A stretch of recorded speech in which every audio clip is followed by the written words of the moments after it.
Welcome to the Mets Pod presented by Tri-State Cadillac. On today's show, our holiday break is over before it ever began because Sean Manaea is back on a 3-year contract with the Mets, a big-time addition, and welcome back to Manaea and the Mets rotation. We break it all down from what it means for the starting rotation to what's next, and of course, the bullpen. So subscribe to the Mets Pod at Apple Podcasts, Spotify. You can watch every episode on SNY's YouTube channel or wherever you get your podcasts.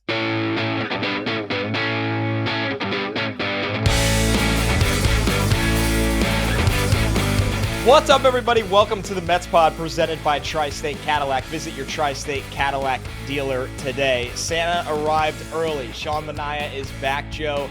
This is the 1 week of the year that we usually take off, but this does meet our emergency podcast threshold.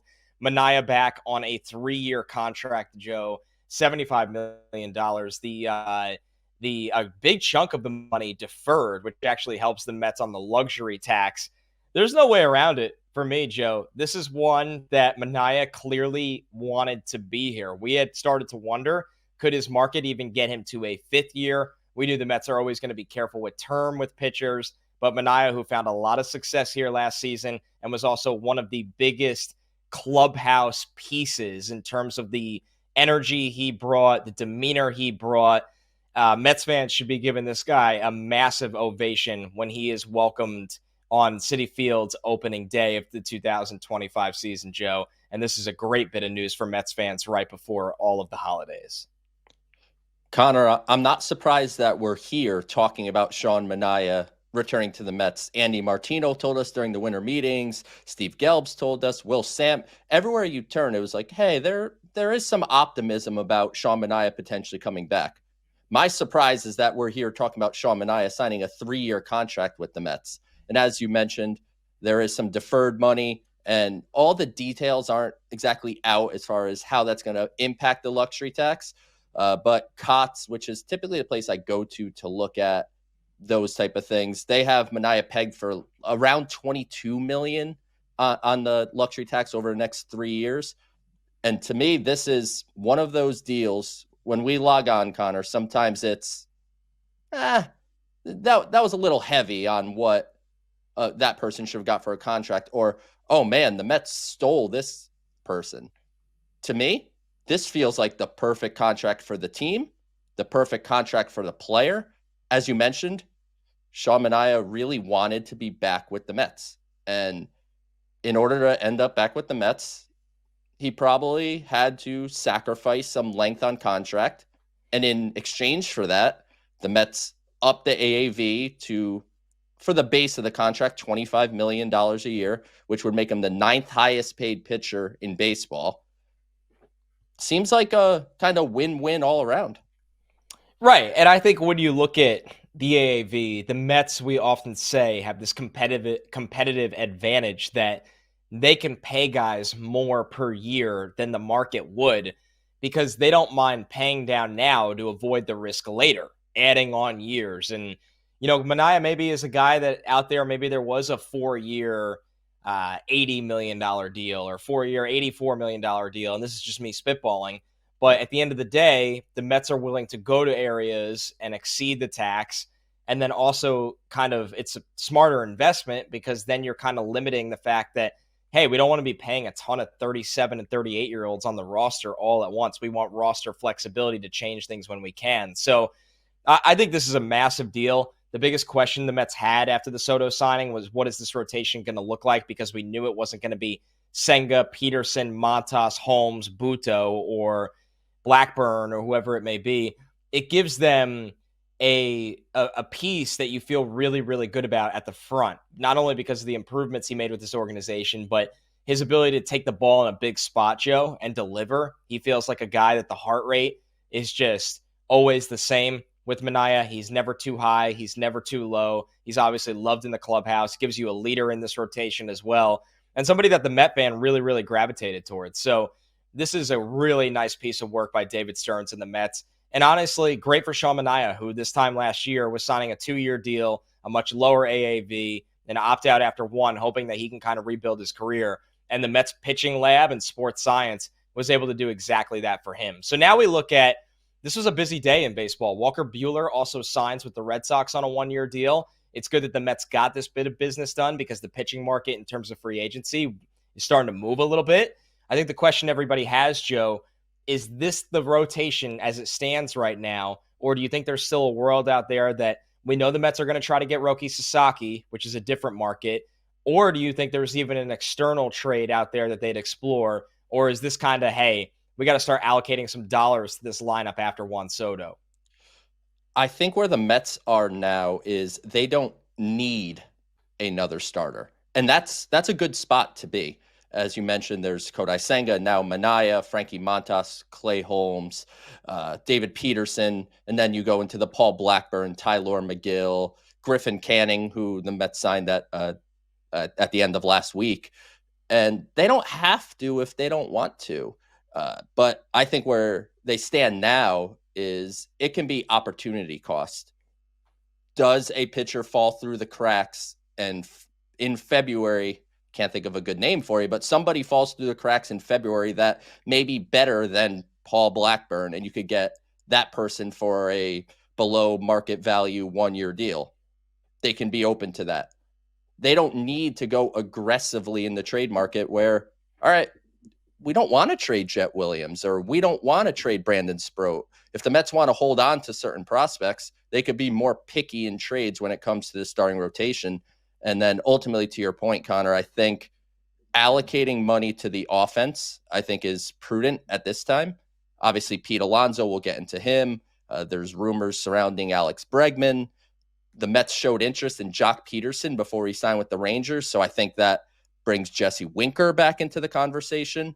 And then, of course, you got to add to the bullpen. The Mets haven't added any true major league deal, definitive in the bullpen guys yet, but that market's been slow to develop. So they'll be able to do that. But there's other things for the Mets to do that I think the rotation can kind of take a break. Well, and what a signing like this can do for the bullpen is it can have a trickle effect where you said this, Joe. Griffin Canning can kind of be the swingman guy. Buto, as we get closer and more throughout the offseason, the question was, will Buto go back to being a starter or will he kind of remain this bullpen guy that can maybe give you multiple innings? I mean, you just look at the name game right now. If what the Mets is saying is true, that Holmes is going to be converted into a starter, you have Frankie Montas, you have Sean Manaea, you have Kodai Senga, you have David Peterson, you have Blackburn, who you could do a lot worse as a number 6 right now. That doesn't mean Jose Buto, to me, doesn't stay down in Syracuse staying stretched out. Jose Buto, and he to me, can't. He's out of options. A great so Buto point. Came and Even further point. Down. So that means Buto becomes a bullpen arm. And I know Buto kind of, in a way, broke down a little bit at the end of last year, but there was a time where Buto would come in the 7th or 8th inning or sometimes both, and he was the great hope to the Mets fans of the games he got through. So having that trickle effect of pushing some guys to the pen because you've added to the rotation is also a big benefit here. It is. And Jose Buto, I think at this point in time, he's got to be trending towards heading back to the bullpen. And that just means there's one less reliever that the Mets need to go out and issue a big league contract and money to. I personally believe that Buto is a better fit as a starter long-term, but with the way this team is kind of made up, I think 2025 Buto is probably a better fit in the bullpen. Yeah, I think so too. So, all right. Now the golden question that everybody wants to pivot to is the first base market, because there's been a lot of movement here. Paul Goldschmidt signs a 1-year deal with the Yankees. Christian Walker, who is a popular name in the New York market, goes on a 3-year deal to the Astros. We've seen moves with trades with a guy like Josh Naylor, the Guardians moving off of him. It feels like, Joe, that the market for Pete Alonso has not developed yet.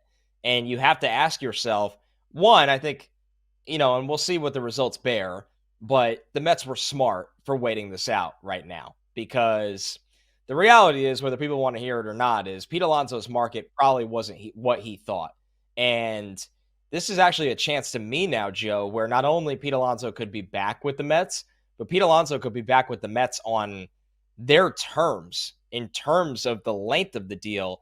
Obviously, the popular item is when guys don't get the contracts they want for agency, they get an opt-out if they want to redo the following year. That wouldn't surprise me. But Joe, I think we're nearing a territory right now, unless the Mets have something up their sleeve in free agency, that Pete Alonso could be back on a 3 to 4 year deal, and the number might start below $100 million at this point. Connor, I think we are at the point, and we've been saying this back since probably September, that Pete Alonso was going to be in for a rude awakening when he entered free agency. It was not going to be what he thought it was going to be. Now, only takes one team. Somebody misses on a different free agent. They have a bunch of money burning a hole in their pocket, and they pivot and give it to Pete. I wouldn't rule that out, but I struggle to figure out the fit for Pete Alonso if it is not going back to the New York Mets. And sure, you could say the Cubs, but they have Michael Busch at first base, young, controllable, good player. And they have one of the better prospects in baseball, Matt Shaw, coming up to play third base. So they are kind of settled at the corners. I challenge someone to give me a real other candidate. And I think, to your point, this contract could be something that settles in the, maybe it's 4 years, $100 million with an opt-out after one, something in that neighborhood, around the $25 million a year. Give Alonso the opportunity to reestablish his value. And if he wants to go back out in the market next year, go ahead. And the Mets at that point can debate Vladimir Guerrero Jr., Pete Alonso, and make the best decision for the organization for the long term. I don't know about you. Maybe you feel differently. I struggle to see a world that Pete Alonso is not back with the New York Mets. Yeah, I don't think it's a certain for sure that he's back, because I think that, obviously this is dragged on, and maybe there's a world where Pete is sitting there and he's a little frustrated that, this hasn't been figured out with the Mets yet. Although, to be fair, it's looking like the Mets offer to him that was rumored from a year ago that Joel Sherman said was around, 7 years, over $160 million. That might be the best offer Pete Alonso ever sees in his life. And the guy played out for a contract kind of year season, and we've seen that benefit a lot of guys like Aaron Judge and Juan Soto in the past. And we've also seen, at times, Michael Conforto is a guy in the past that denied a long-term deal and it didn't work out for him. A little bit of different situation. Conforto had some injuries, but I'm with you, Joe. I just think this is kind of inching towards where the reunion might make sense for both sides now, when it seemed like going into the offseason, the Mets had their eyes on the prize in Soto, and Pete has his eyes on the prize and who's going to come out and give me a 6-year deal, right? And the Mets got their guy and are still willing to do business. That was never going to negate or eliminate the chance of a contract with other free agents that are in the lineup, like Pete Alonso. But Pete's market, we always knew that it felt like that was a situation that Pete would bring the best offer he has back to the Mets. And I think there's a world where the Mets would have tapped out with Pete. I think that it has nothing to do with them giving Juan Soto a lot of money. I think it has nothing to do with them giving Sean Manaea $75 million a year. I think in this world under David Stern, $25 million a year. $75 million total. Yes, yeah. That would be something. I think in this world, they just evaluate players for what they are and the worth. And there's a spot where they're going to tap out. And Pete hasn't gotten that kind of offer yet. And it could just play into the Mets' hands where, we blink and Pete's back on a 3 to 4 year deal. That's not that wild. And he's hitting fourth behind Juan Soto. And why the Mets have the advantage in this is not only, Pete's, I think, success throughout his career in New York, but Pete Alonso, if he says, hey, I want the 1 year opt out of this deal, and he knows he's going to hit behind Juan Soto, and Pete goes and hits 45 home runs this year and gets, an OPS back over, well over 800, then Pete could be a free agent and maybe he does better next year. So it just feels like, I'm not going to call it a 100% chance. I know you're not either, because there's nothing exists like that in free agency, but it feels like everything is lining up that it might just be best for both sides to find common ground here. And you got to give the Mets a little credit, in my opinion, because the Mets decided to wait this one out. There was a lot of fan pressure, a lot of people not happy. And I think the Mets' time proved their strategy correct so far, because I just think the number for Pete, who we love and we're hoping he gets his payday, is just not where he ever thought it would be, quite honestly. Connor, it is almost as if David Stearns is really, really good at his job and knows what he's doing. Right. I think he's played the market very well with Sean Manaea, and free agency. One thing, whether it's Manaea, Alonso, whoever you want to talk about, everything is about timing. I mean, you get a feel for what's happening around the league. The Mets signed Sean Manaea at 2:00 in the morning, and by 8:30, Walker Buehler is a Red Sox, and these things they move. So they had a good feel for that. I think they have a feel for what is happening with Pete Alonso and his market going forward. Essentially, all the first basemen are off the market, so the real issue is going to be if Pete does find that one-off contract from somebody else. What the Mets pivot is will certainly be interesting to follow, and we could get on that on another episode. Yeah, there's plenty of Mets pods left for the offseason. And while we have you here, of course, I'd like to remind everybody, if you can, our Christmas list is quite simple, Joe and I's. Besides the Mets getting some more offense, we would ask you if you can please vote for the Mets pod in Best Baseball Podcast. That is the category in the Sports Podcast Awards. We are in the Baseball Podcast category. So please vote for the Mets pod. It's all you have to do is go to sportspodcastawards.com. It's very easy. It's a simple form. You fill it out. You make us happy. All right, Joe, before we sign off and we already broke our holiday vacation here from the podcast for good reasons. I was very happy when I saw this news. Manaea, admittedly, I've been very honest for a long time. Manaea is one of my favorite players on the team by far. I just think everything he brings to the team on the field and off the field is phenomenal, and this is a feel-good signing.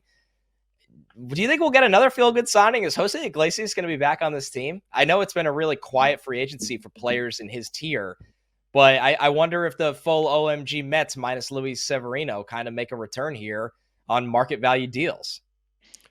I think that's a real good possibility. I don't think Iglesias, unless there's a team out there looking to offer him an everyday job as a second baseman, I think the likelihood of his return is probably pretty good. And unlike last offseason when David Stearns kind of jumped out early to sign Joey Wendell, I think he's sitting back and waiting. And when the time's right, I think OMG could find his way back into our lives.